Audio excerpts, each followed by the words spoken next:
Hi மக்களே, எப்படி இருக்கீங்க? எல்லாம் நல்லா இருக்கீங்களா? எல்லாம் நல்லா இருக்கணும்னு நான் கடவுளை பிரார்த்தனை பண்ணிக்கிறேன்.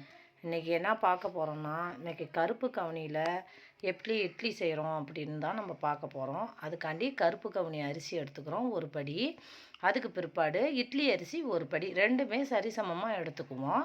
எடுத்துக்கிட்டு ரெண்டுத்தையுமே சரிசமமாக எடுத்துக்கிட்டால் உளுந்து வந்து எப்பயும் போடுற மாதிரி நம்ம எப்படி இட்லி அரிசிக்கு உளுந்து போடுவோமோ அதே மாதிரி அந்த அளவு உளுந்து போட்டுக்கோங்க.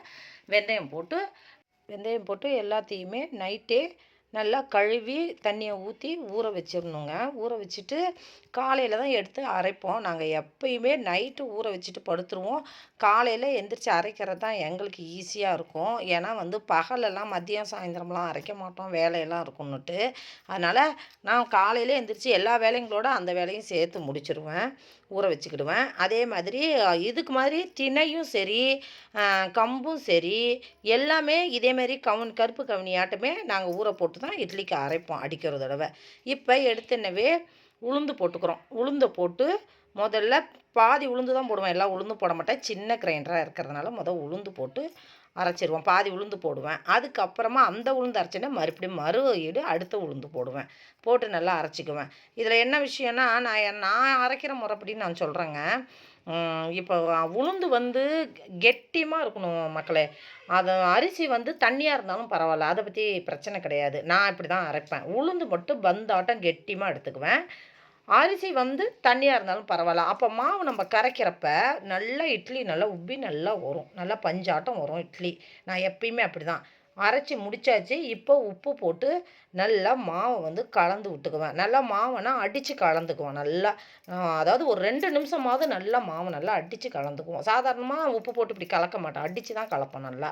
அப்போ மாவு நல்லா வரும். கலந்து வச்சாச்சு. இதை பாருங்கள், பாத்திரமும் மாற்றி கலந்து வச்சுக்கிட்டோம். அவ்வளோதான், முடிஞ்சிச்சு. இதுக்கப்புறம் காலையில் திறந்து பார்த்தா சூப்பராக மாவு அருமையாக வந்துருச்சு மக்களே. நல்லா பொங்கி மேலே வந்துருச்சு. நாங்கள் பாத்திரம் மாற்றிட்டு இப்போ வந்து இட்லி ஊற்ற போகிறோம். பாருங்கள் எப்படின்னு. இட்லிக்கு நல்லா ஒரு கலக்கி விட்டுட்டு இட்லிக்கு ஊற்றி வச்சிடறோம். இட்லிக்கு ஊற்றி வச்சதுக்கு அப்புறமா ஒரு 2 நிமிஷம் 3 நிமிஷம் கழித்து ஓப்பன் பண்ணி பார்த்தா தொட்டு தான் பார்ப்பேன் கையில். எப்பயுமே நான் கையில் ஸ்பூனெல்லாம் வச்சுக்க மாட்டேன், கை விரலில் தான் தொட்டு பார்ப்பேன். அப்போலேருந்தே அதுதான் எனக்கு பழக்கம்.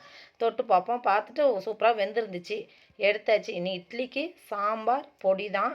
சூப்பராக இருக்குது மக்களே. இன்றைக்கி இட்லி அருமையாக வந்திருக்கு, பஞ்சாட்டம் வந்துச்சு இட்லி.